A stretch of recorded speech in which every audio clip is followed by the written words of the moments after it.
Qytetarët e Ksamilit prej vitesh vuajnë mungesën e shërbimit 24 orë në qendrën shëndetësore. Në qytetin bregdetar janë 2 qendra të tilla, njëra me funksion gjithvjetor dhe tjetra është në funksion vetëm gjatë sezonit turistik veror. Qytetarët thonë se mund të marrin shërbime mjekësore nga ora 8 e mëngjesit deri në orën 15:00, ndërsa shprehin nevojën për të pasur mjekëroj edhe gjatë natës.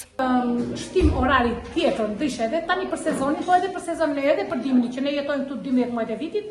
E mirë është që të kishte një shtesë të stafit, të orarit, nuk e di se si e kombinojnë ta.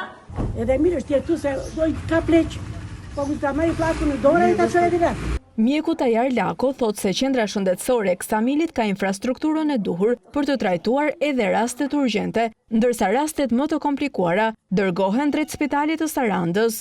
Rastet urgjente për aq kohë sa mbulohet shërbimi këtu, ne ju përgjigjemi, madje zgjidhim ndonjëherë dhe raste shumë ekstreme, pasi këtu si qendër është e pajisur me defibrilator, me sistem oksigjeni, me sistem për perfuzioni dhe pastaj kur duhet një shërbim pak më specializuar, nisim direkt tek spitali i Sarandës. Qytetarët e Ksamilit i bëjnë thirrje Ministrisë së Shëndetësisë për shtimin e personelit mjekësor në mënyrë që të kenë edhe shërbim 24 orë.